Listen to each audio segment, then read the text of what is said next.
ఇంకెందుకు నా కడుపులో బిడ్డని చంపేయడానికి. అయ్యో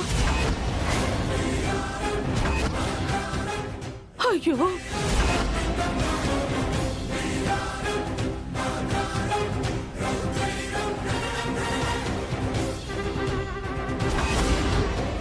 ఏం మాట్లాడుతున్నావు హారిక? వసు నీ బిడ్డనెందుకు చంపుతుంది? తన బిడ్డ కడుపులోనే చనిపోయింది కాబట్టి, వారసుని కనే అదృష్టం తనకి లేదు కాబట్టి.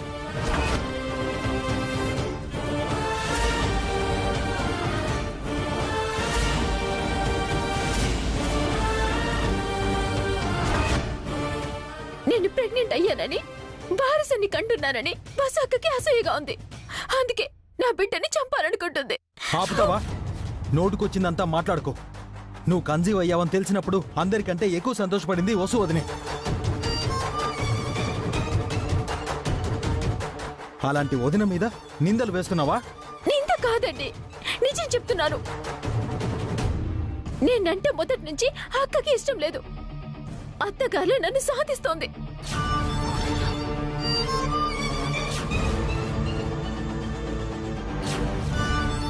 మీ ముందు ఒకలా, నా ముందు ఒకలా ప్రవర్తిస్తోంది.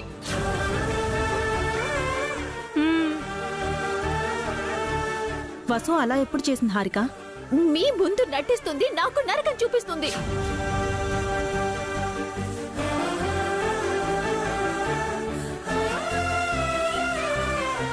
ఈ బాధలు పల్లేక నేను విడాకులు తీసుకుందాం అనుకున్నాను. కానీ బస్సు ఒక అడ్డుపడింది.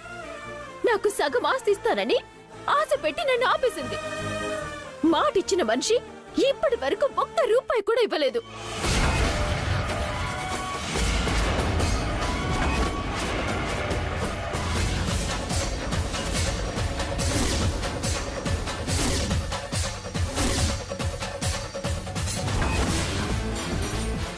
నీకు సగం ఆస్తి ఇవ్వడం ఏంటి? అసలు ఎందుకు ఇవ్వాలి? బస్సు అక్క నాతో ఒప్పందం చేసుకుంది కాబట్టి.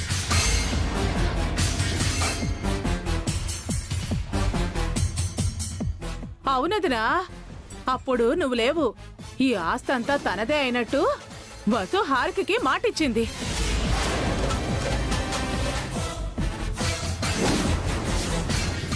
సగం ఆస్తికి టెండర్ పెట్టినావా హారిక? ఎంత పెద్దెత్తేసావే. అంటే ఆస్తి కోసమే నువ్వు విడాకులు తీసుకోకుండా ఇక్కడున్నావా హారిక? ఆస్తి కోసం కాదుత్తయ్య, వారసుడి కోసం ఉన్నాను.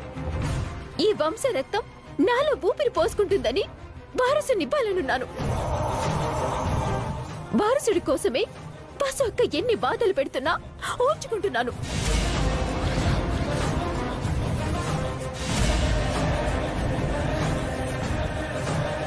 హారికను వసు ఎన్ని కష్టాలు పెడుతుందో నేను స్వయంగా చూశానదినా. అదేంటని అడిగిన పాపానికి వసు నన్ను కూడా కొట్టిందదినా. వసు గారు మిమ్మల్ని ఎందుకు కొట్టారో అమ్మకు చెప్పమంటారా అత్తయ్య?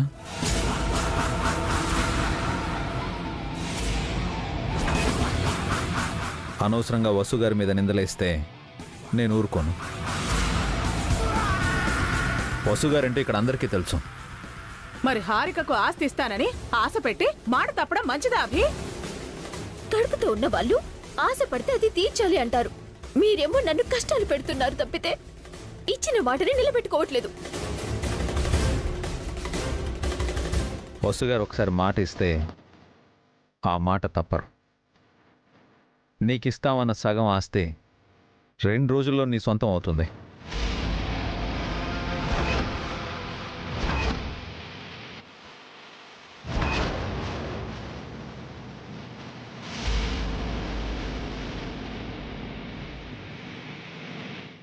అభి, అవునమ్మా, ఈ ఆస్తిలో సగం హారికకు చెందుతుంది. తన కడుపులో ఉన్న వారసుడికి చెందుతుంది.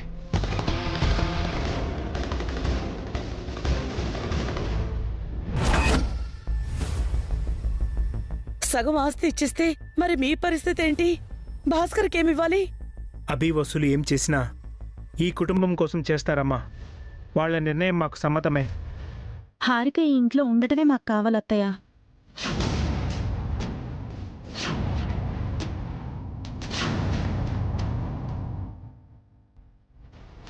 కానీ అలా చేయడం ఎంతవరకు కరెక్ట్ అమ్మా? అన్నీ ఆలోచించే వసుగారి నిర్ణయం తీసుకున్నారమ్మా. దయచేసి మీరు అడ్డు చెప్పకండి ప్లీజ్.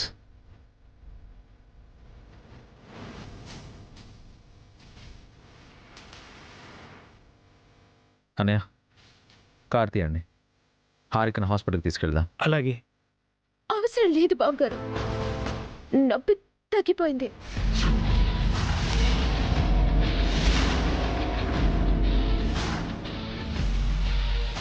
ఆస్తి వస్తుంటే నొప్పి ఎందుకుంటుంది? వెళ్ళవే, మళ్ళీ నొప్పి ఎక్కువైతే సమస్య కదా.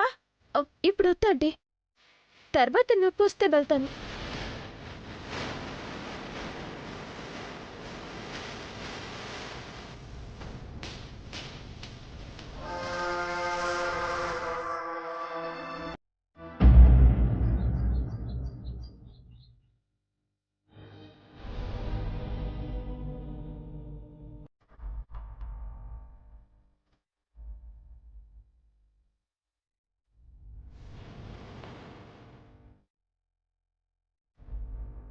అభి, ఏంటమ్మా? ఎందుకు అభి ఇంత పెద్ద నిర్ణయం తీసుకున్నావు? ఈ ఆస్తిని హారికకి ఇవ్వడం ఏంటి? నా తమ్ముడు భార్యకే కదమ్మా ఇస్తున్నాను. అయినా ఇది నా ఒక్కడి ఆస్తి కాదు కదా, మా ముగ్గురు అన్నదమ్ములదే. అలా అనుకోవడం నీ మంచితనం అభి. ఇదంతా నీ కష్టార్జితం. ఇందులో ఒక్క రూపాయి కూడా భాస్కర్ అఖిల్ది కాదు. ఎందుకు కాదమ్మా? మేము ముగ్గురం ఒక్కటైనప్పుడు ఈ ఆస్తి కూడా మా ముగ్గురిదే కదా. ఇందుకే అభి నువ్వు మీ నాన్నకి ఇష్టమైన కొడుకువయ్యావు. నేనంటే నీకు ఇష్టం లేదమ్మా? ఉందభి, నిన్ను పెంచానే తప్ప నవమాసాలు మోసి కనలేదు అనే లోటు కూడా ఉంది.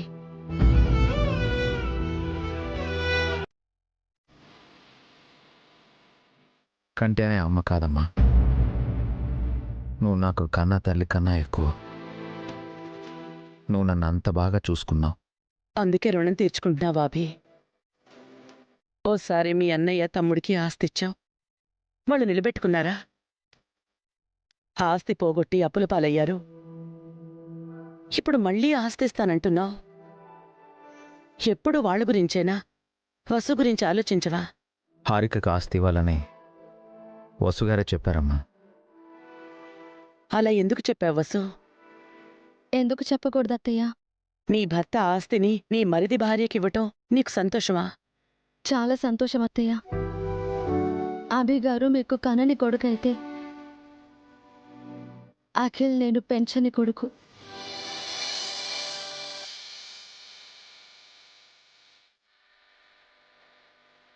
అఖిల్ హారికను ప్రేమించి మరీ పెళ్లి చేసుకున్నాడు. ఆ జంట విడిపోకూడదు. హారిక దూరం అయితే అఖిల్ తట్టుకోలేడు. అందుకే హారికకి ఇష్టమైన ఆస్తిని ఇవ్వాలనుకున్నానత్తయ్య. వారసుని కనబోతున్న హారికకు ఆస్తిని కానుకగా ఇవ్వాలనుకున్నాను. అఖిల్ని కొడుకు అన్నావు. నీదెంత గొప్ప మనసు వసు. నీ గురించి నాకు తెలిసినా అప్పుడప్పుడు కోపంతో నిన్ను తిట్టేదాన్ని. నన్ను క్షమించమ్మా.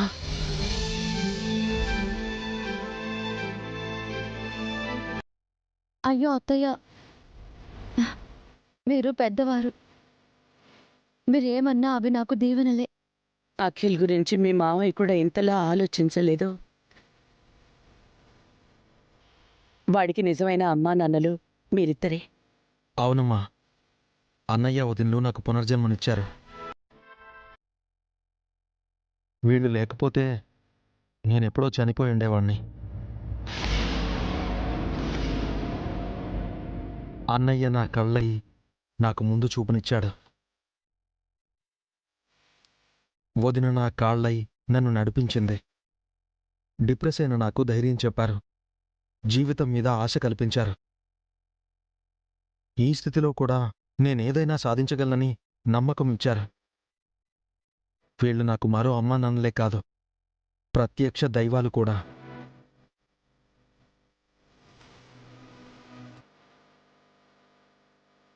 భాస్కర్ పావని, మీరు మా తర్వాత ఇంటికి పెద్దవారు. మీకు చెప్పకుండా అభి వసూలు చాలా పెద్ద నిర్ణయం తీసుకున్నారు.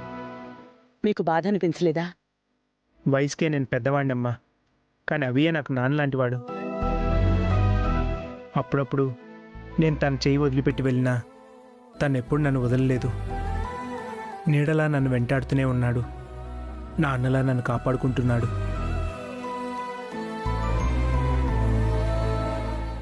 అభి ఏ నిర్ణయం తీసుకున్నా నాకిష్టమేనమ్మా. అభి నా తమ్ముడు. అభియే నాకు కొండంత ఆస్తి.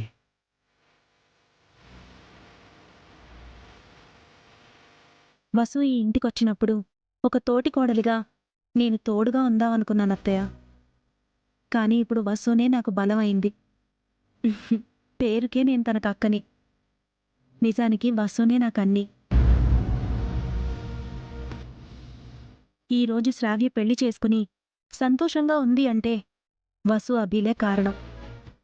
అలాంటి వాళ్ళు ఎలాంటి నిర్ణయం తీసుకున్నా మేమెదురు చెప్పం.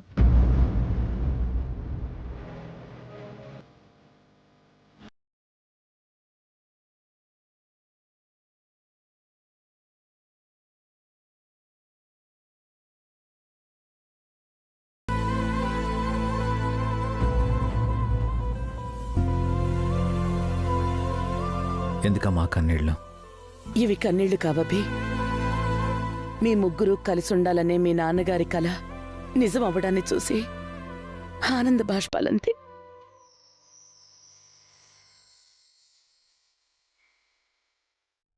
మేం కలిసి ఉండాలని అన్నయ్య వదినలు ఎంతో కష్టపడ్డారమ్మా. ఇప్పటికీ మేము వీళ్ళని కష్టపెడుతూనే ఉన్నాం. కలిసి ఉండటంలో ఇష్టం తప్ప కష్టం ఉండదకి. చివరి వరకు మనమంతా కలిసే ఉండాలి. ఉంటాం వసు. మీరుండగా ఈ కుటుంబం చెదిరిపోదు. మీరెవ్వర్నీ విడిపోనివ్వరు. ఆ రాముడికి సీత ఎంత బలమో మన అభిరామ్కు వసు అంత బలమమ్మా.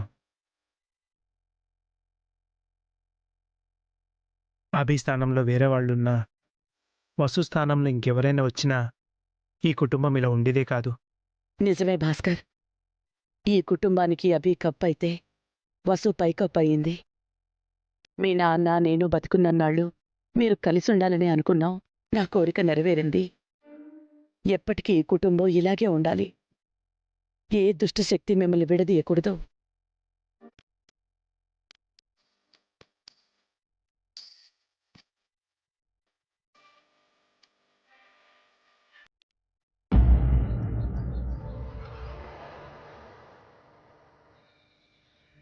రేపు ఎల్లుండో నాకు ఆస్తొస్తుంది. అందరి మీద నాది పైచేయి అవుతుంది. వసు అక్క నా కాళ్ళ మీద పడేలా చేసుకుంటాను. అందరూ నేను చెప్పినట్టే వింటారు.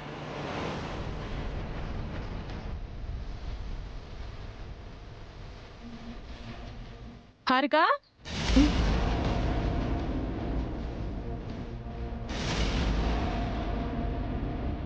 హారిక, వసు నీ కడుపు మీద కొట్టింది కదా, హాస్పిటల్కి వెళ్లకుండా అప్పుడే నొప్పి తగ్గిపోయింది అన్నావేంటి? వసు అక్క నా కడుపు మీద కొట్టలేదాంటీ. జస్ట్ తన చేయి నాకు తగిలిందంతే.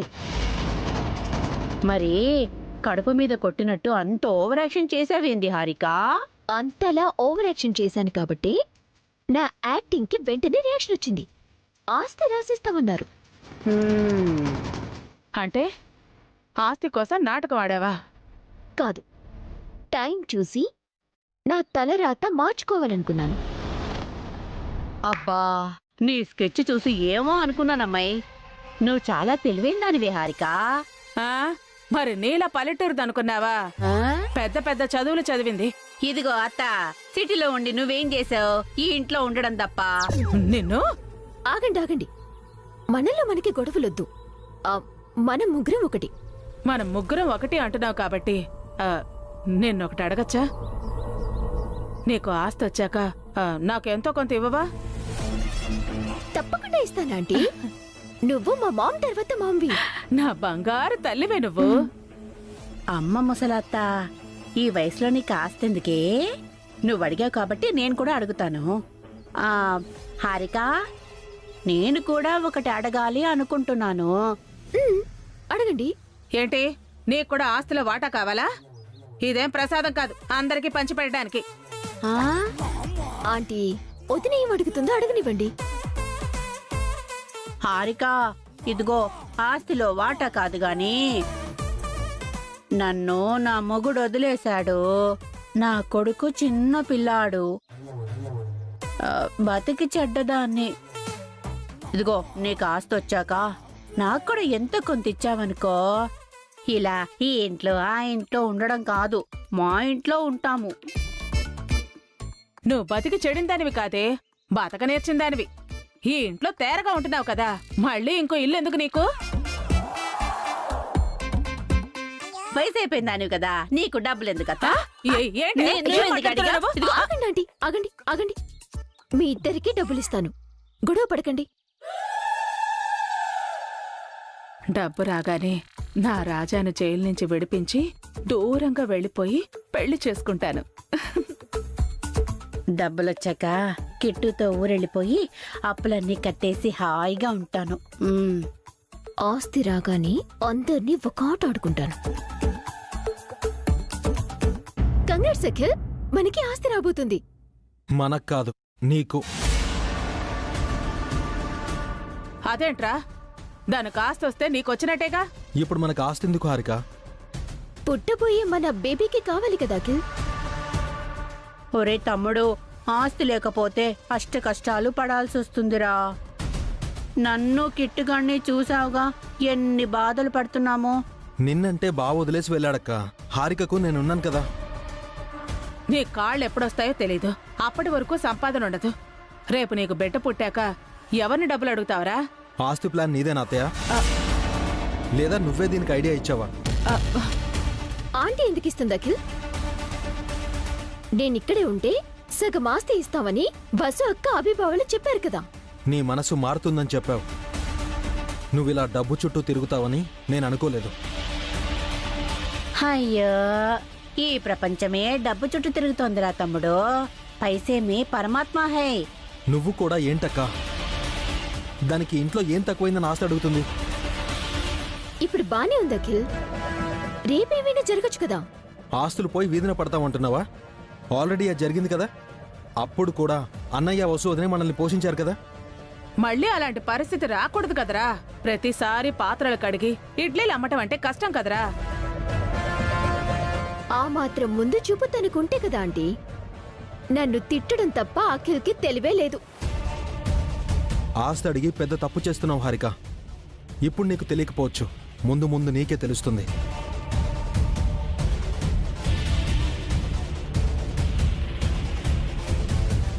భాస్కర్ అన్నయ్య ఏ అమ్మాయి కూడా అనుకున్నాను, కానీ అసలైన తింగరోడు వీడే. అయినా ఆస్తుస్తుంటే వద్దంటాడేంది? అందుకే నేను ఆస్తి కావాలంటున్నాను. మ్మ్.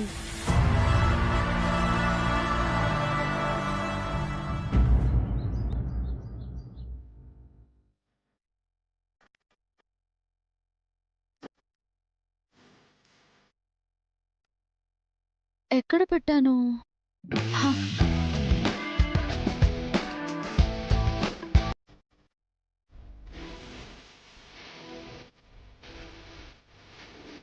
హలో సార్, నేను 10 మినిట్స్లో ఆఫీస్లో ఉంటాను.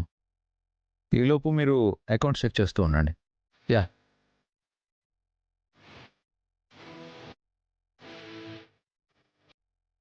వసు గారు, హా? ఏమైందండి? ఏం లేదు. ఎందుకంత చిరాగ్గా కోపంగా ఉన్నారు?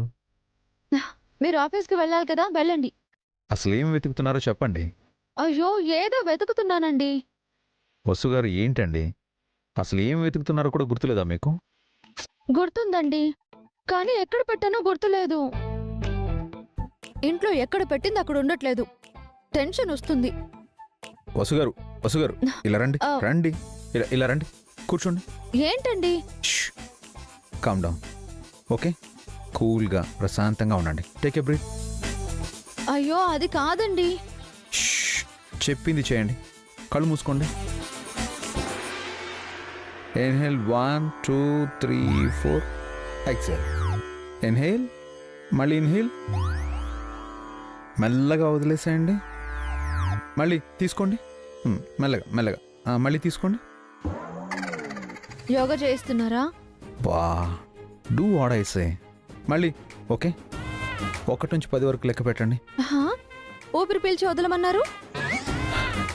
2 చేయండి. 1 2 3